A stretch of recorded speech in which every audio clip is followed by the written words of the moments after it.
ई दृश्य कोनो गौचरण के नहीं छे, बल्कि खेलकूद के विकास आ संवर्धन के लेल बनाओल गेल सप्तरी के राजविराज स्थित राज रंगशाला के दृश्य छे। कोनो समय स्थानीय मात्रे नहीं भ राष्ट्रीय स्तर के प्रतियोगिता सब समेत होइत आयल ई रंगशाला खेलकूदक विकास आ संवर्धन से बेसी अखन आबि कऽ अपन संरक्षण के कऽ देत एकर प्रतीक्षा कऽ रहल छै।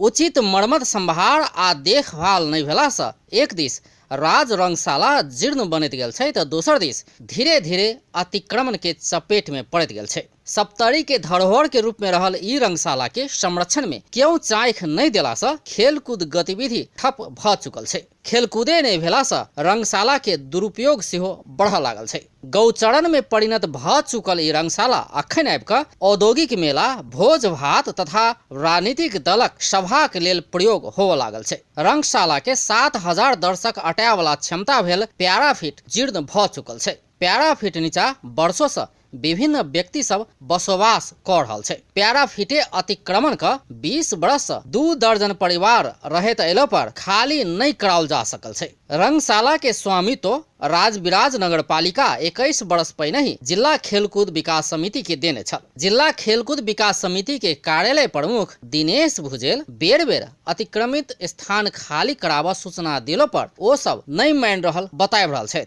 प्याराफीट जीर्ण आ अतिक्रमण भेनाय आ वही कारण से बीतल 15 वर्ष रंगशाला के खेल मैदान में कोनो भी प्रतियोगिता आ अभ्यास समेत हो नहीं सकल छै। अखन खेल मैदान आसपास दिशा पिसाब के निहार सबक संख्या सेहो बढ़त गेल छै। 2036 साल में तत्कालीन अंचलाधीश लक्ष्य बहादुर गुरुंग के समय में निर्माण भेल राज रंगशाला से पानी निकास में समस्या भेला से वर्षा के समय में जलमग्न समेत होइत आयल छै। 2 बीघा 7 कट्ठा 4 धूर जमीन में पसरल राज रंगशाला के अवस्था प्रति बेर बेर मंत्रालय आ राष्ट्रीय खेलकूद परिषद में लिखित तथा मौखिक तगेदा कैलो पर आश्वासन बाहे किछ नहीं पाउने स्थानीय खिलाड़ी तथा खेल प्रेमी के उपराग अछि। त्यहाँबाट यसो विकासको काममा चाहिँ बाधा नै पुर्याइरहेछ जनप्रतिनिधिहरूले हेर्दाखेरि। किन भन्दाखेरि अब त्यो रंगशाला आज होइन लगभग 1.5-2 वर्षदेखि हामी हेरिरहेका छौँ, त्यहाँ खेल्न पनि अप्ठ्यारो भइरहेछ। त्यो माटो हाल्ने नाममा त्यहाँ धान्धली गरिरहेछ।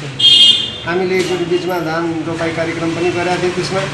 त्यसमा पनि सम्बन्धित निकायको ध्यान गएको थियो र त्यसको कार्यान्वयन गर्नको लागि खास तिनीहरूले केही कदम पनि चालेन र यसको अवस्थाले गर्दा अहिले हाम्रो राजविराजको मुटुमा रहेको अवस्था त्यो राज रंगशालामा खेल्ने बालबालिका खिलाडीहरूलाई अलि अप्ठ्यारो भयो। जर्जर अवस्था में रहल रंगशाला के कारण खेलकूद गतिविधि सेहो ठप छै, जाहिसे नया खिलाड़ी के उत्पादन होनाइ त दूर के बात छै, पुरान खिलाड़ी सब सेहो पलायन हेबाक अवस्था बढ़ैत गेल कहैत खिलाड़ी तथा खेल प्रेमी सब अविलंब एहि दिस संबंधित निकाय के ध्यान देबऽ आग्रह कऽ रहल अछि। त पहिला नगरपालिकाको अन्डरमा थियो, तर अहिले चाहिँ अब जिल्ला खेलकुद विकास समितिको अन्डरमा जो राज रंगशाला छ, तर यसको जुन संरचना छ र जुन डिजाइन छ त्यसको पहल आजसम्म जिल्ला खेलकुद विकास समितिले गरेन।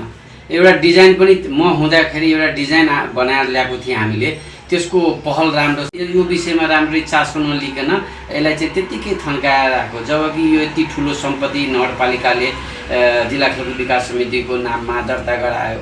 यसको फलस्वरूप के छ भने त्यहाँ व्यवस्थापनै छैन, यसको कुनै प्लानिङै गरेको छैन। जिल्ला खेलकुद विकासमा यस्तो अहिले अब कर्मचारीहरू छ कि यसको प्लानिङै गर्न सकिरहेको छैन। सरकार खेलकूद गतिविधि बढ़ेबाक लेल ठाम ठामे नया रंगशाला निर्माणक योजना सब आनि रहल छै, मुदा पहिनहि से रहि रहल रंगशाला सब मरम्मत का संचालन में आनबाक दिस ध्यान नहीं देने छै। अपन टेलीविजनक लेल सप्तरी से MK माझी की रिपोर्ट।